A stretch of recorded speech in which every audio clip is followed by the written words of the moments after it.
फूलों से सजे कमरे में अनु को बैठाकर सब चले गए। 10 मिनट बाद ही मानस आ गया। जैसे ही मानस पास आया, अनु बेड से उठ खड़ी हुई और गुस्से से पैर पटकती सोफे पर जाकर बैठ गई। मानस ने पूछा इस गुस्से का कारण, तो अनु फट पड़ी। बोली, आपको बीवी नहीं दहेज चाहिए था। अब उस पैसे के साथ ही रहिए। आपके जैसे आदमी को मैं अपना पति नहीं मानती। और गुस्से में वो सोफे पर ही सो गई। उसका गुस्सा देख मानस ने कुछ बोलना ठीक नहीं समझा। घर में बहुत से रिश्तेदार आए थे, सब के सामने तमाशा नहीं चाहता था, इसीलिए वो भी चुपचाप सो गया। अगला दिन रस्मों में और मेहमानों की विदाई में बीत गया। अनु सबसे हंसकर बात करती, बस मानस को देखते ही चिढ़ जाती। मानस ने हंसी मजाक कर कई बार उससे छेड़ने की कोशिश की, पर अनु का गुस्सा वैसा ही रहा।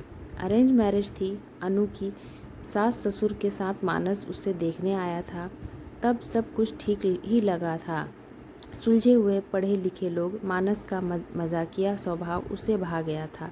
ससुर जी ने उसके पापा से कहा था, हम लेन देन में यकीन नहीं रखते, पर आप अपनी बेटी दे रहे हैं तो हम भी बदले में आपको अपना बेटा सौंपते हैं। आज से मानस को दामाद नहीं बेटा समझिएगा। उनके विचार सुन अनु बहुत खुश हुई थी। स्वाभिमानी अनु को दहेज के नाम से नफरत थी। 2 महीने की सगाई में मानस के व्यवहार से कभी नहीं लगा कि वो लालची होगा। शादी के 1 हफ्ते पहले अनु की मम्मी की तबीयत खराब हो गई। एंजियोग्राफी करवानी पड़ी। अनु शादी टालना चाहती थी, पर मम्मी नहीं मानी। शादी के दिन फेरों के बाद जब वो विदाई के लिए तैयार हो रही थी, तो पास के कमरे से उसके पापा और मानस की आवाज़ आई। पापा मानस के आगे हाथ जोड़े खड़े थे। मैं जल्द ही 3 लाख रुपए दे दूंगा दामाद जी। मानस ने उनके हाथ पकड़ लिए और कहा, ये सब बातें हम बाद में करेंगे पापा, आप विदाई की तैयारी करें और अनु को इस बारे में कुछ नहीं बताइए। अनु ने बस इतना ही सुना और वहाँ से चल दी। उसे मानस पर बहुत गुस्सा आया। पढ़े लिखे मानस से ये उम्मीद नहीं थी उसे। एक मन तो हुआ कि बहुत हंगामा करे, फिर पापा की इज्जत और माँ की तबीयत का सोच सब चुप रह गई। पर उसने सोच लिया था कि वो मानस को सबक सिखा कर ही रहेगी। वो ससुराल तो आ गई, पर मानस को पति नहीं माना। रात को फिर मानस ने पूछा, आखिर हुआ क्या है, क्यों मुझसे इतना गुस्सा हो? शादी से पहले तो ऐसा कुछ नहीं था।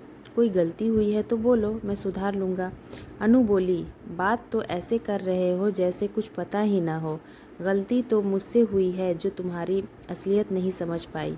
मानस ने बहुत समझाया, पर वो कुछ सुनने को तैयार नहीं थी। अगली सुबह उसका भाई लेने आया और वो पग फेरे के लिए मायके आ गई। घर आकर सबसे मिलकर बहुत रोई, पर पापा को देखते ही उसका गुस्सा फट पड़ा। पापा, आप तो जानते थे ना आपकी बेटी कितनी स्वाभिमानी है, फिर क्यों आपने मेरी शादी दहेज के लालची मानस से करवा दी? एक बार मुझे बता तो देते कि उसने आपसे 3 लाख रुपए मांगे हैं। अनु की बात सुन सब अवाक रह गए। उसके पापा ने कहा कि ऐसा कुछ नहीं हुआ, मानस ने तो कभी कुछ नहीं मांगा। अनु बोली, मैंने विदाई के वक्त आप दोनों की बातें सुनी थी, मुझे सब पता चल गया। तब अनु के पापा ने बताया, बेटी तेरी शादी की तैयारी में काफ़ी पैसा खर्च हो गया था। ऐसे में तेरी माँ के इलाज के लिए 3 लाख कैश चाहिए था। मैं लोन लेने की सोच रहा था। तभी मानस ने कहा कि वो हॉस्पिटल का सारा खर्चा उठाएगा, आखिर वो भी उसकी माँ है। मैंने उससे कहा कि मैं थोड़े थोड़े करके पैसे लौटा दूंगा, पर वो नहीं माना। बोला, अब उन पैसों के बारे में कोई बात नहीं होगी, और तुझे ये सब बताने को भी मना किया।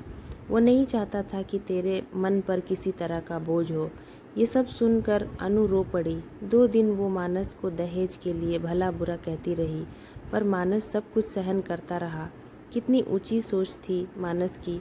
शाम को मानस उसे लेने आया तो वो उसके साथ घर आ गई। रात को मानस रूम में आया तो अनु बेड पर ही बैठी रही। मानस बोला, आज सोफे पर नहीं सोना क्या? अनु बोली, नहीं। मानस ने फिर पूछा, तो क्या आज मुझे सोफा पर सुलाने का इरादा है? अनु ने उसे सारी बात बताई और अपनी गलती के लिए माफ़ी भी मांगी। मानस ने उसे गले लगा लिया और शरारत से पूछा, तो फिर आज सोफ़ा खाली ही रहेगा? दोनों खिलखिला दिए। तो इस तरीके की मज़ेदार स्टोरी सुनने के लिए आप मेरे चैनल पर बने रहें। Thank you.